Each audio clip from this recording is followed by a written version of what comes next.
सुस्वागतम आप सभी का अपने इस चैनल में। और बहुत दिनों के बाद, जी हाँ, बहुत दिनों के बाद बहुत से लोग कमेंट करेंगे कि यार इतने दिनों बाद ये तुम सीरीज ला रहे हो और क्या अब जो फर्क है कुछ आ रहा है तुम लोगों को समझ में। तो प्लीज मेरे को कमेंट करके बताइएगा कि डे 14 जो था चाणक्य नीति का और जो आज मैं शूट कर रहा हूँ इतने दिनों बाद हुए, हाथ से बीते हाथ और बीते दिनों के बाद जो मैं शूट कर रहा हूँ, क्या उसमें मेरी आवाज में डिफरेंस आया है, यानी मेरी टोन में, मेरी पीच में, मेरे बोलने के स्टाइल में और मेरे जो वर्ड्स हैं क्या वो आपको क्लियर आ रहे हैं या नहीं आ रहे हैं। ये सारी चीजें आप लोग पहले डे 14 तक की वीडियो देखना, एक से 14 नहीं, सिर्फ डे 14 की वीडियो देखना और आज की वीडियो देखना जो है डे 15 यानी कि हमारा चैप्टर नंबर 15। और बताना मुझे कमेंट करके कि क्या मेरी आवाज जो है वो वापस से बिना प्रैक्टिस करे, मतलब जो प्रैक्टिस हमारी छूट गई थी उसके कारण अगर वो चेंज हो गई है, तो आप लोग कमेंट करके जरूर बताइएगा। तो चलो बिना टाइम ज्यादा लिए मैं चालू करता हूँ आज का डे यानी चैप्टर नंबर 15, पंचदश अध्याय।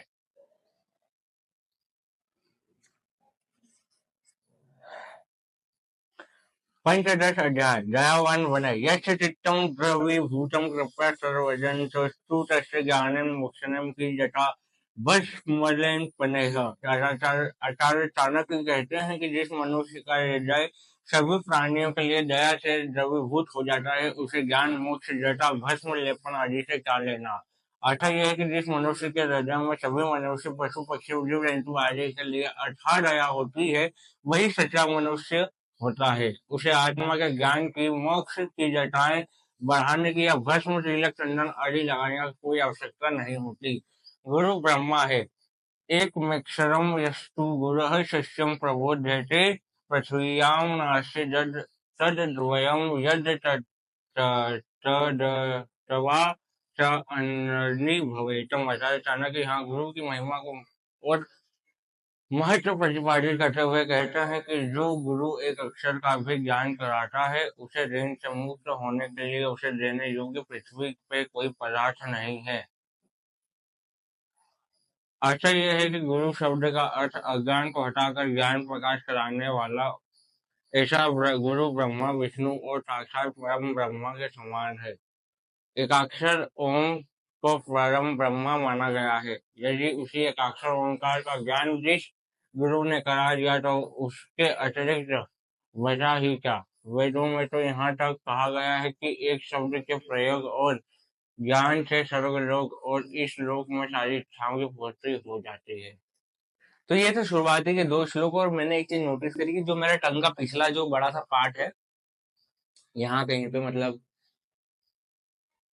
बड़े दांतों के बीच में जो बड़ा सा पार्ट है जबान का, वो जो है वो अजीब सा पेन कर रहा है बोलने में। पता नहीं आज इतने दिनों बाद बोल रहा हूँ तो ऐसा क्यों हो रहा है, पर थोड़ा सा पेन हो रहा है। तो ये था हमारे शुरुआत के दो श्लोक। अगर आपको समझ में आया है तो, नहीं समझ में आया है तो एक सिंपल सी बात है कि जैसे साधु महात्मा चंदन तिलक करते हैं, भस्म लेपन लगाते हैं, उनकी जगह अगर कोई ऐसा व्यक्ति है जो कि नॉर्मल है, पूजा पाठ के बारे में ज्यादा कुछ नहीं जानता, ये वो नहीं करता, पर उसे दूसरों के सुख में सुख और दूसरे के कष्टों में कष्ट महसूस होता है, तो वो इंसान ऑलरेडी मोक्ष का दावेदार है, ऐसा कहा गया है। और दूसरा श्लोक में कहा गया है गुरु परम ब्रह्मा है, गुरु ब्रह्मा है, गुरु देवता है, जिसने आपको अच्छा सा ज्ञान दिया है जिसके कारण आप हमेशा सदैव एक अच्छे राह पे चलते हो, तो उस गुरु को ब्रह्मा और परम ब्रह्मा कहा गया है। तो आइए बाकी का श्लोक अपन पढ़ते हैं पहले की तरह वापस से टाइम लेफ्ट पर, और आखिरी का श्लोक बताकर आपसे चर्चा करूंगा कि आज के पूरे चैप्टर में क्या हुआ।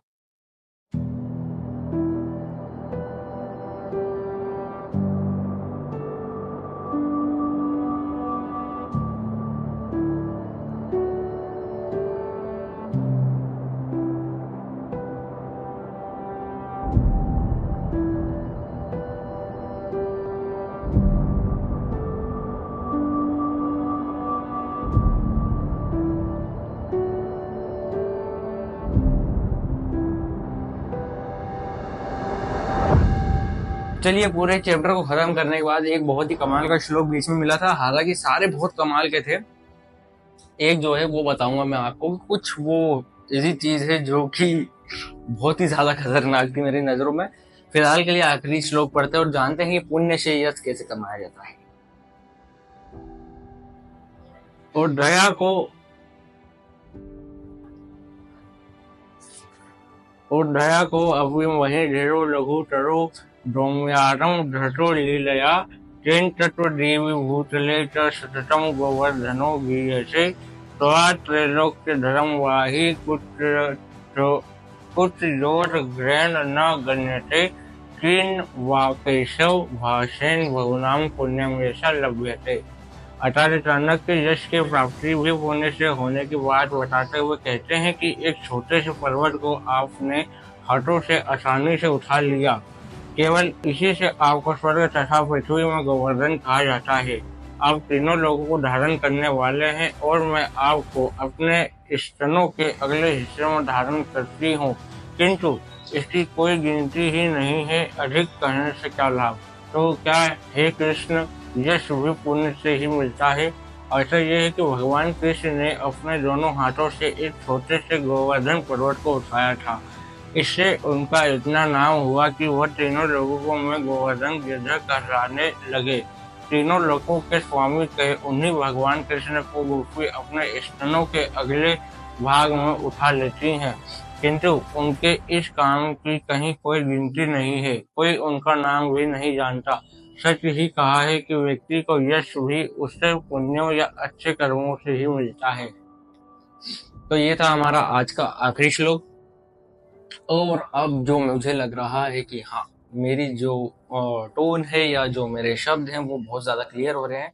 फिलहाल मैं थोड़ा सा जल्दी में हूँ, इसलिए तुम्हें बता देता हूँ कि आचार्य चाणक्य ने शुरुआत में ही लक्ष्मी यानी कि हमारे धन को लेकर बहुत कुछ कहा है। जैसे कि धन जाने पर जो चीजें आजकल तुम इंस्टाग्राम फेसबुक पे देख रहे हो, ये उस जमाने से निश्चित है कि भाई साहब जिसके पास धन है, अच्छा खासा धन है, उसका खूब मान सम्मान है। जिसके पास नहीं है उसे तुम ऐसे ही बेकार का व्यक्ति समझते हो। मेन चीज ये थी। और एक उसके ही अगले श्लोक में आया है कि चोरी जुआ अन्याय और धोखा देकर कमाया हुआ धन ये ज्यादा से ज्यादा 10 साल चलेगा। 11वें साल में ब्याज सहित, मूल तो मूल, ब्याज सहित तुमने जितना कमाया है सब भगवान समेट देंगे और तुम्हारे हाथ में ठन ठन गोपाल रहेगा, यानी कि तुम्हारे हाथ में कुछ भी नहीं रहेगा। तो चलिए इसी के साथ मैं चलता हूँ। फिलहाल थोड़ा सा जल्दी में हूँ क्योंकि आप लोगों को मालूम है कि जीवन में बहुत सारी उथल पुथल चल रही है, उसी के लिए मुझे अब जाना होगा। और आज का एपिसोड यहीं पे खत्म करते हैं और आप लोगों से मिलता हूँ मैं कल।